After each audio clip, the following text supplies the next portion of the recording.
Bine v-am găsit, dragii mei din Zodia Balanță, oriunde v-ați afla. Bine ați venit tuturor, atât dragilor mei abonați, cum de asemenea și celor care poate sunteți pentru prima oară pe acest canal. Tuturor bine ați venit pe canalul meu, Tarot Flori de Loto. Numele meu este Nina, pentru cei care nu mă cunosc. Și ca de obicei mă bucur să vă am alături la fiecare lectură. Azi am decis să fac o lectură inspirată din propriile voastre mesaje, propriile voastre comentarii. Despre ce este vorba? Despre faptul că mulți dintre voi vă confruntați cu anumite situații, cu anumite probleme, pe diferite aspecte ale vieții și cărora nu le găsiți o soluție sau nu găsiți un răspuns. Așa că am decis să întreb cărțile astăzi de ce vi se întâmplă ceea ce vi se întâmplă, cu speranța că voi reuși cât voi putea și cât îmi vor arăta cărțile, să vă ajut să găsiți acele informații, acele răspunsuri pe care voi le căutați. Așa că toți cei care aveți Soare, Lună, Venus, Ascendentul în Zodia Balanță, atunci această lectură este de asemenea și pentru voi. Trebuie să nu uitați, dragilor, un aspect important, și anume faptul că voi sunteți cei care vă construiți viitorul. Așa că, fiind o lectură generală, vă rog din suflet să luați decât acele mesaje care rezonează cu voi, iar restul lăsați-le să zboare în univers, pentru că sigur sunt pentru alte energii care, într-o mai mică sau mai mare măsură, au legătură cu Zodia Balanță. Și am decis astăzi să folosesc runele și voi începe cu acest oracol al runelor, după care vom continua cu tarotul runic și la final vom extrage un mesaj din partea îngerilor și arhanghelilor, un mesaj important pentru voi. Așa că zic să începem și să vedem care este situația, ce au de spus runele vis-a-vis de situațiile cu care voi vă confruntați. Încă un lucru important. Trebuie să vă mulțumesc din suflet tuturor celor care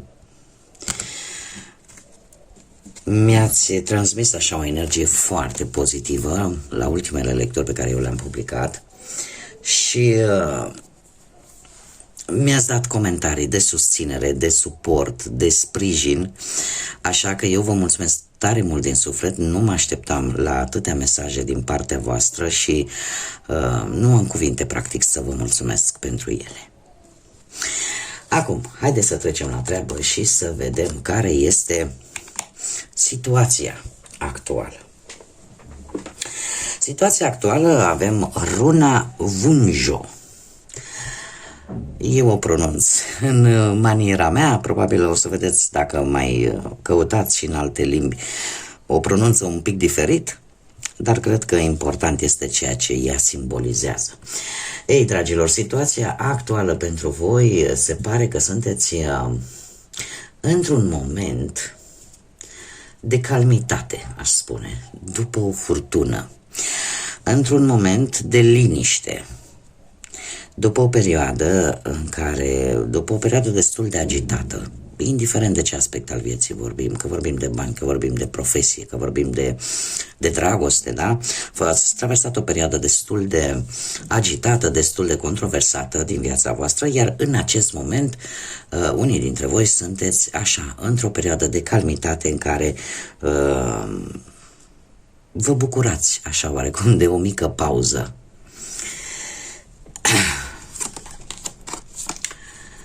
Care este direcția către care voi vă îndreptați? Și avem Eiwaz.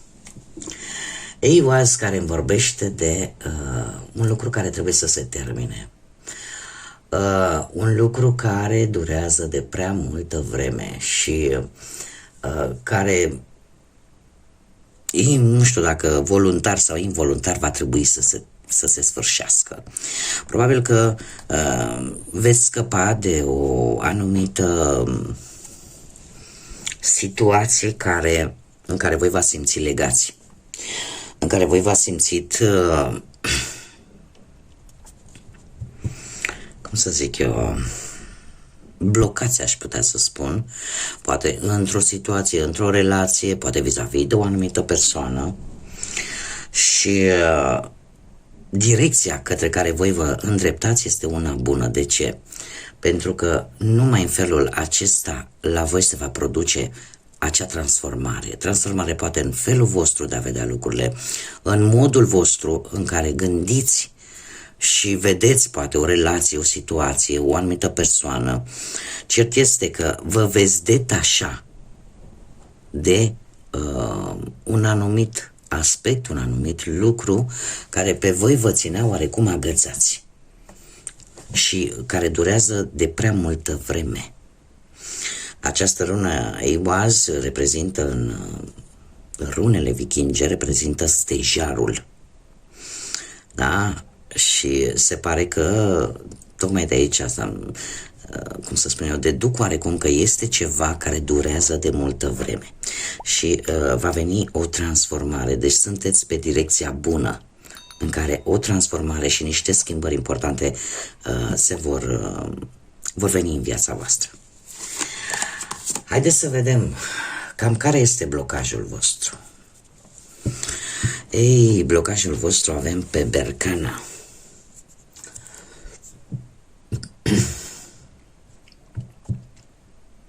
Dragilor, nu știu dacă unii dintre voi, și nu m-ar mira, pentru că stă oarecum în energia voastră ca și zodie, poate că sunteți un pic, și asta poate să aducă anumite blocaje, depindeți foarte mult de anumiți membri, poate din familie, sau de anumite persoane foarte apropiate vouă. De ce spun acest lucru? Pentru că de multe ori voi căutați acea perfecțiune. Perfecțiune în relațiile voastre, perfecțiune în familia voastră și atunci când simțiți cumva că pierdeți controlul asupra unei situații, lucrul ăsta poate să provoace anumite tensiuni. Cumva voi reușiți să vă decideți destul de greu când e vorba de luat niște hotărâri. Și eu aș zice că mai așa, mai pe scurt, cred că vă preocupați prea mult pentru alții și nu vă faceți timp pentru voi, tocmai pentru că aveți un ideal în ceea ce privește, nu știu, cum ar trebui să fie viața voastră profesională sau cum ar trebui să fie viața voastră de familie sau cum ar trebui să fie o relație și lucrul ăsta vă mănâncă timp și în același timp vă poate bloca. De ce? Pentru că se pierde culmea, se pierde acel echilibru pe care voi îl căutați toată viața, în tot ceea ce faceți.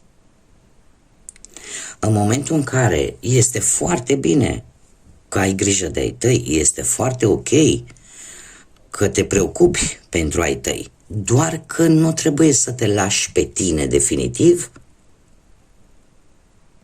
pentru că în felul ăsta nu mai există un echilibru. Lucrurile se dezechilibrează total și probabil că de aici vine și acest blocaj, pentru unii dintre voi această stare de stagnare sau de ceva care nu se schimbă, pentru că dacă voi nu schimbați, cum am mai spus încă de la început, modul în care vedeți anumite lucruri, modul în care acționați, felul în care gândiți, da? Schimbarea poate să vină aici. Nu trebuie să fie neapărat o schimbare faptică, da? În care, dom'le, trebuie să văd cu ochii mei. Nu, poate să fie o schimbare de percepție, de cum vedeți voi lucrurile. Și mie, aceste cărți, mie asta îmi transmit.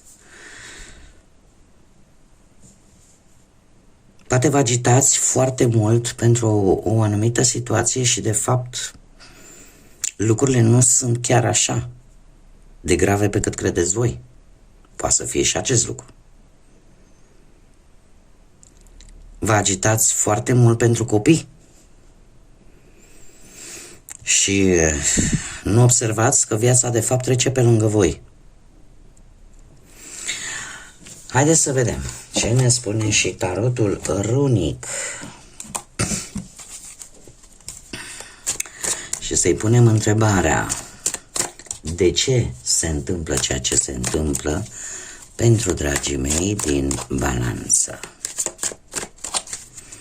Să vedem.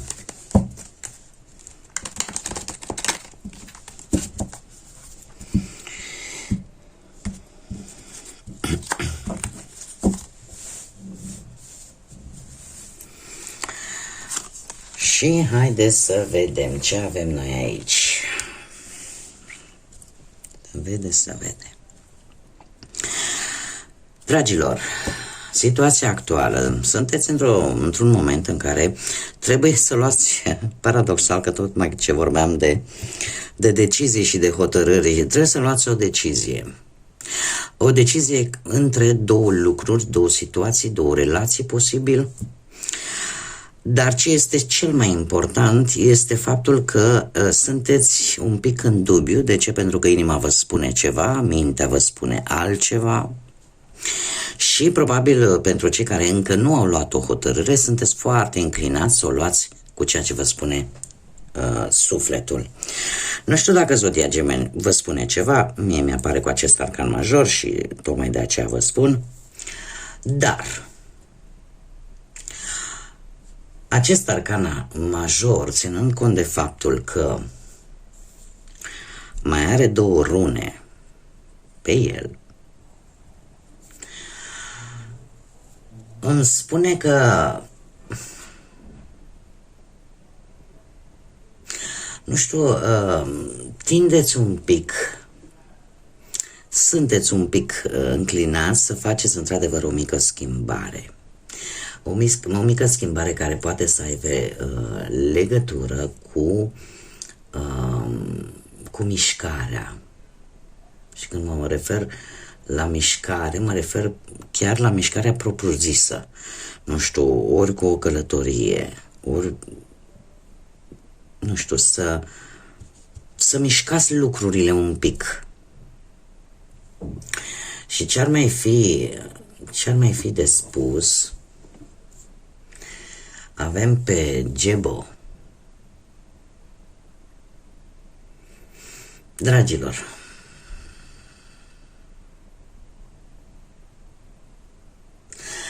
eu zic că ar trebui să vă folosiți abilitățile voastre pe care le aveți fiecare. Și trebuie să vă zic că pentru mulți această hotărâre importantă este legată de un parteneriat. Dar că voi veți lua hotărârea cu inima, cu sufletul. Și asta impulsionați pentru unii dintre voi dintr-un sentiment de caritate, de empatie față de cineva sau de o anumită situație. Iar asta vă va propulsa pe voi către un avans pozitiv.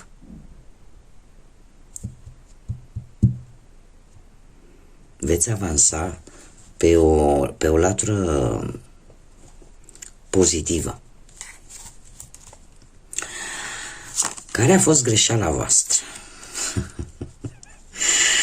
Dragilor, probabil că greșeala voastră la un moment dat, pentru unii desigur, pentru cei care se regăsesc, a fost aceea că în momentul în care voi ați descoperit poate un adevăr, în momentul în care poate ați încercat să abordați un nou stil de viață, un nou proiect de viață,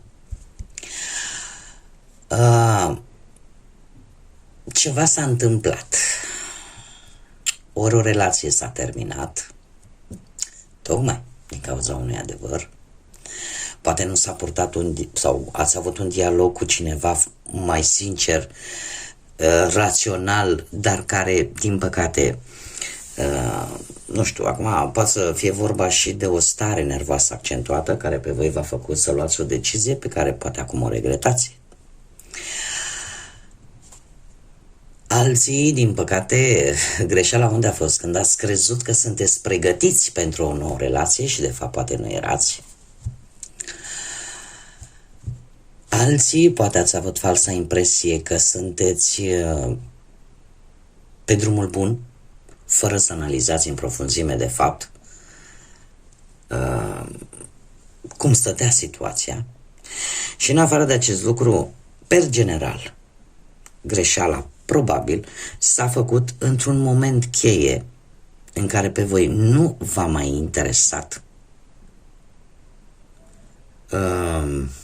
cum să spun eu, sau nimeni n-a mai beneficiat de prezumția de nevinovăție sau de acea idee în care ți se spune, știi, toți suntem păcătoși, toți greșim, important este iertare. Poate să fie și acest lucru.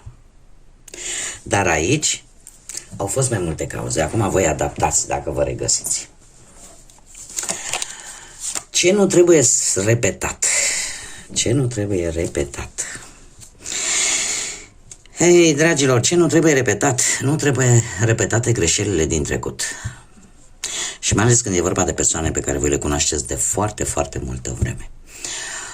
Eu aș zice că de fiecare dată faceți probabil o eroare atunci când vă reîntoarceți în trecut, locuri din trecut, la persoane din trecut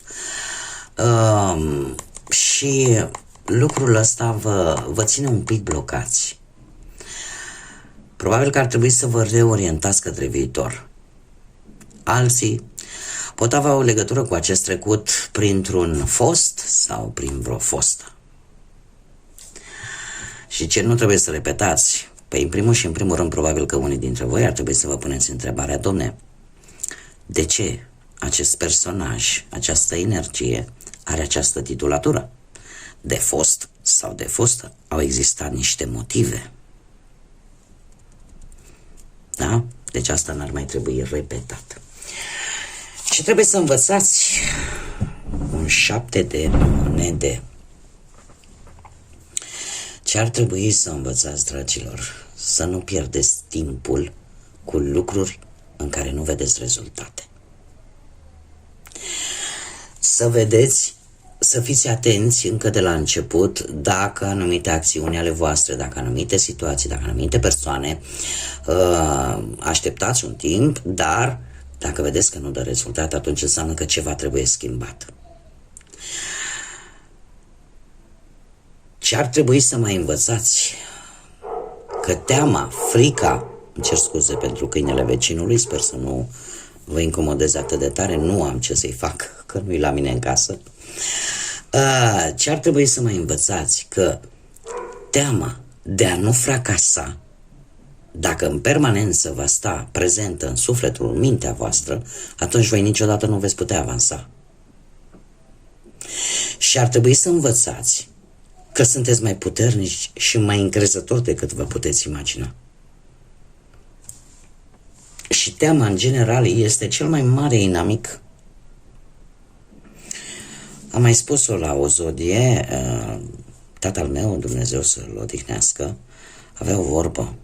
Ce tată, în lumea asta să nu-ți fie frică decât de Dumnezeu și atât.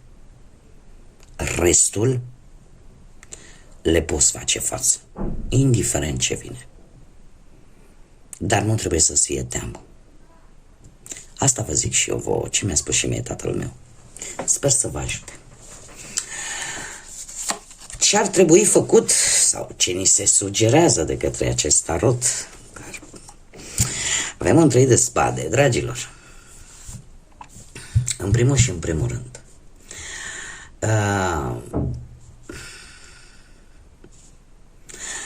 ar trebui să nu vă pierdeți speranța de fiecare dată când vin schimbări bruște în viața voastră. 3 de spade este o carte, e adevărat, cu o energie negativă, da, care vorbește de dureri emoționale, de singurătate, de de refuz. Ce ar trebui făcut? Că atunci când, chiar dacă viața te pune la pământ, să găsești acele resurse. Dacă nu poți singur, cere-le. Că le cer divinității, că le cer universului, că le cer indiferent ce credință aveți fiecare. Mie, sincer să fiu, îmi dă igual. Pentru că este important acest lucru. Să ai o credință. Să crezi în tine până la urmă. Dacă ești ateu, să crezi în tine și în forțele tale și de acolo de jos, indiferent. Știți cum e? Au o vorbă spaniolii. Eu trăiesc în Spania și dom'le, când viața îți dă lămâi acre, tu fă limonadă din ele. Asta înseamnă, de fapt, să te ridici de jos, să găsești puterea aia în tine, să te ridici de jos și să mergi mai departe. Nu este eșec mai mare decât acela de a rămâne jos și de a nu te ridica să mergi înainte. Care ar fi concluzia? Concluzia, dragilor. Și avem împărăteasa. Concluzia cred eu că ar trebui să fie aceea de, cum să zic eu, în primul și în primul rând, de a fi integri, de a vă păstra integritatea voastră. Al doilea rând, există posibilități să avansați, chiar dacă voi nu le vedeți, chiar la nivel profesional. Vor veni îmbunătățiri, vor veni chiar și la nivel financiar. Vor veni momente foarte bune, nu știu, în care poate prin simplu gest, nu știu, de a ajuta pe cineva, e posibil de acolo să-ți vină o șansă bună de care tu va trebui să profiți. Știu că poate acum pentru mulți dintre voi nu face foarte mult sens ce zic eu acum. Dar eu sper ca în curând să începeți să faceți o legătură pentru cei care rezonează. Care este concluzia? Că e posibil ca pentru unii dintre voi viața voastră să se schimbe într-o manieră total nouă. Poate prin venirea pe lumea unui copil, prin întemeierea unei familii, prin faptul că descoperiți lucruri noi, pozitive, care vin către voi. Pentru unii care sunt singuri, apare șansa de a apărea o dragoste adevărată. Pentru cei care sunteți deja într-o relație, veți descoperi că atrageți mai mult perechea voastră și că lucrurile încep să se îmbunătățească. Da? Deci, împărăteasa vine numai cu lucruri bune. Ca și concluzie. Acum, haideți să vedem ce mesaj al îngerilor, al arhanghelilor am pentru voi, dragii mei, din balanță. Un mesaj, te rog, pentru...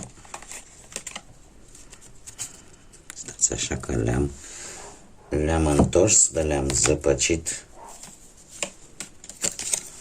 Gata. Bun, și l-avem pe Achaiah, care ne vorbește de răbdare, de secrete ieșite la iveală,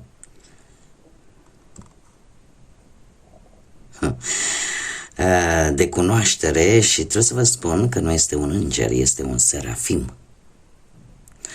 Este o entitate celestială mai puternică decât un înger din corul angelic. Deci este un serafim care te va ajuta în următoarea perioadă să ai mai multă răbdare, să descoperi lucruri noi care să te ajute să devii poate mai înțelept, să deprinzi cunoaștere mai multă. Avem cifra 7. Cifra 7 care este o cifră divină, este o cifră a chakrelor, o cifră care ne vorbește de înțelepciune și ne vorbește de asemenea de o gândire foarte profundă, o conexiune foarte mare cu spiritualitatea. Ar trebui să fiți atenți în următoarea perioadă, veți avea un simț de observație mult mai bun, mult mai intuitiv decât până acum, ascultați-l și se pare că chiar dacă unii dintre voi poate să-mi ziceți, da, doamnă, dar eu sunt singură de ceva vreme, totuși, această singurătate vă poate ajuta să creșteți, atât spiritual, cât și să primiți acele binecuvântări din partea Universului, din partea Divinității. Ne vorbește de asemenea și de inteligență. Da? Nu știu, cifra 7 poate să reprezinte ceva important, poate să fie o dată, poate să fie, nu știu, sau să vedeți repetat această cifră care poate să vă transmită anumite mesaje și semnificația lor atât spirituală cât și de altă natură o puteți găsi chiar pe Google. Da? Bun, dragii mei, cam atât am avut de spus pentru voi. Eu sper că am reușit așa să vă aduc un pic de lumină în suflete. Până data viitoare când ne vom reîntâlni, eu vă doresc tot binele din lume. Încă o dată mii de mulțumiri tuturor celor care, ca de fiecare dată, sprijină și își aduc aportul în dezvoltarea acestui minunat proiect pe care eu l-am început aici pe YouTube. Așa că mii de mulțumiri tuturor și, desigur, până la următoarea lectură, multă energie pozitivă și să fiți iubiți, dragilor!